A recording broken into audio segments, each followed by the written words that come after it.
All right, everybody. Welcome to the Countless Vlogcast, episode 38, with my guest, author James Reid. How are you today, James? Yeah, I'm doing great. So, How you tell us doing? a little about you. I'm doing great yourself. Thank you for asking. So, tell us a little about yourself. I am a ghostwriter who lives in Tacoma, Washington. I'm also a fantasy author under my own pen name. I have two fantasy series. I just published my 10th novel yesterday, so that's been exciting. Okay, so how long you been writing for? I started writing seriously back in 2013. Okay, great. So, what got you into ghostwriting? Um, I just kind of stumbled into it. I was looking for a way to like practice my writing and make some money, and I just, you know, met some people and started ghostwriting. It was Great. So, talk a little about your experience with that too. When you first started out, how was that like finding like clients to, I guess, like ghostwrite for though? Like, for those that don't know about like ghostwriting.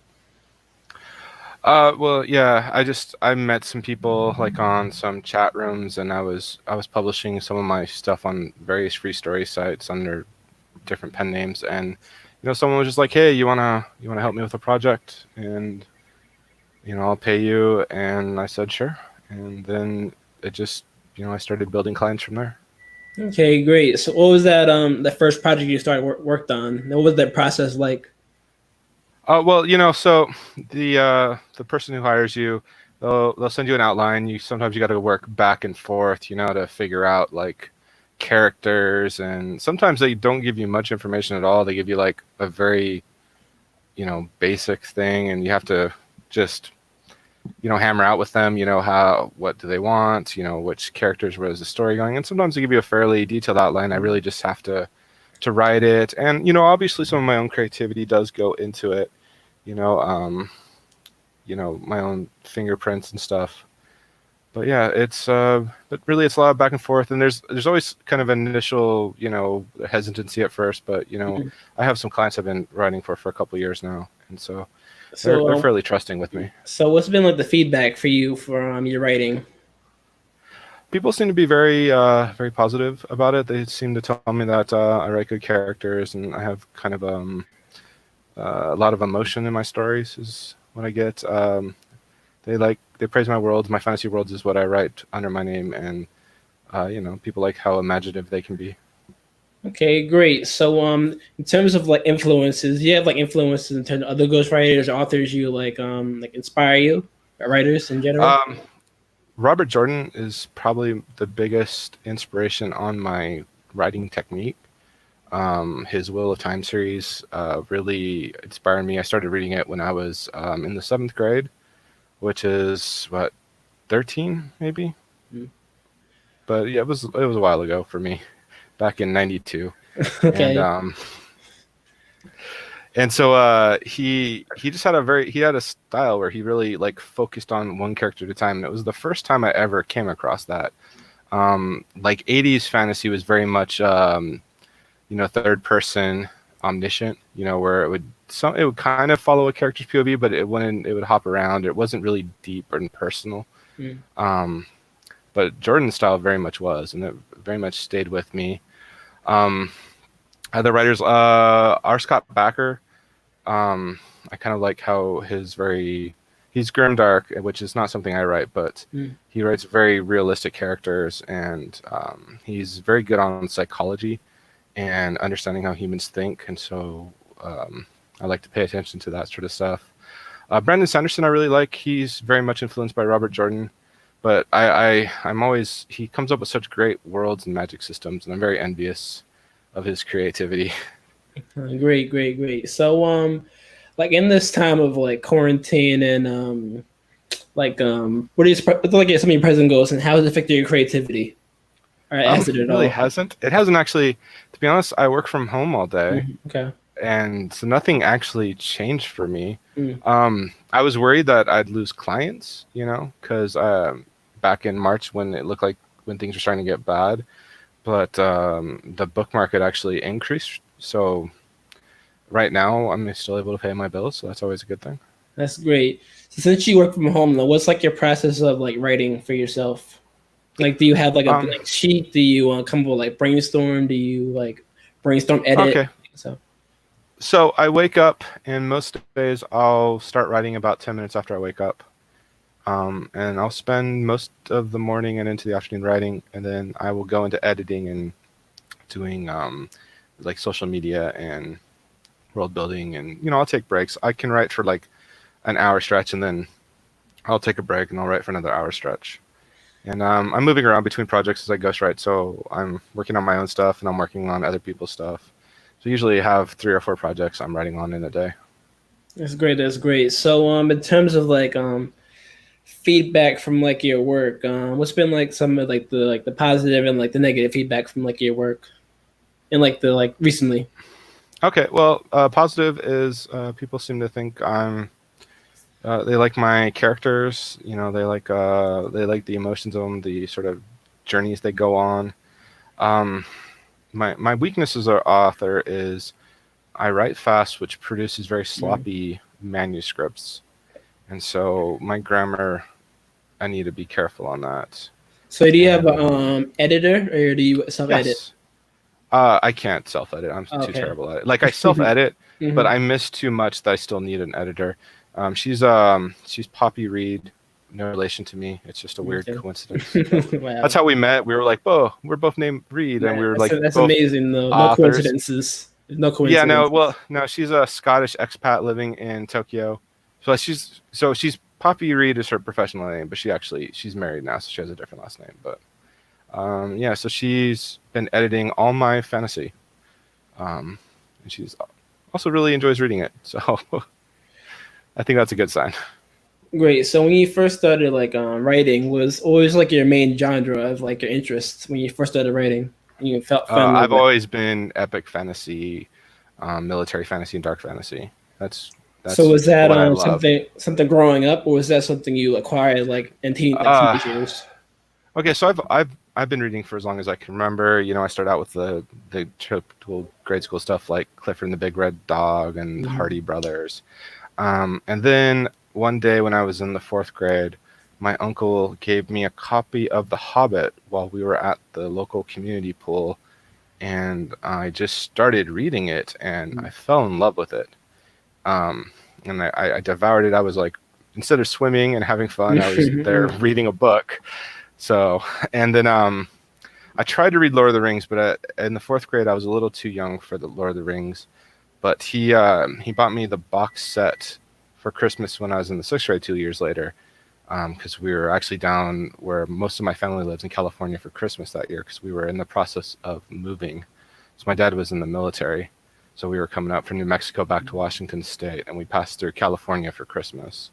And so he gave me a box set of Lord of the Rings in these hardbacks, and I was old enough then that I actually could read through them, and I just loved them. And then my mom, she saw that I was having like trouble um, adjusting back to a new school, and so I think a couple of weeks after we moved back to Washington State, she bought me Pawn of Prophecy by David Eddings as a recommendation from the guy at the bookstore. And Pawn of Prophecy is really the perfect book for like a 12-year-old boy Mm. to read. It's like a coming of age. It's fairly. It doesn't have anything too graphic, violence or sex in it. And it's about a young boy. He's 14 who goes on a quest and discovers who he is. And it's David Eddings is really good world building and like character banter, and it's a lot of fun. And so I was hooked at that point, and that's all I read, basically, except for a few diversions into Mm. sci-fi for most of my uh, rest of my junior high and high school years. Awesome. So what are you working on now, like in this time? I am working on my next fantasy series. It's called What Mask Hide. It's set in the same universe as the fantasy series I just finished yesterday, The Secret of the Jewels. It's a parallel story. It takes place at the same time, although they're not at all really connected. They have Mm. like story threads that kind of cross over, but both of them can be read in either order, and it won't spoil the other one. I'm being careful not to spoil the other one, other than there's like in book 3, the two main characters from both series do have a meeting, and you kind of see both sides of their conversation because Mm. they knew each other in the past, so this is kind of like closure on a relationship these two characters had. and so you can kind of see it from both sides. And it Great. can give you a different perspective on what they're doing in that place, because they're each there for a different reason. They don't know what the other person is doing there.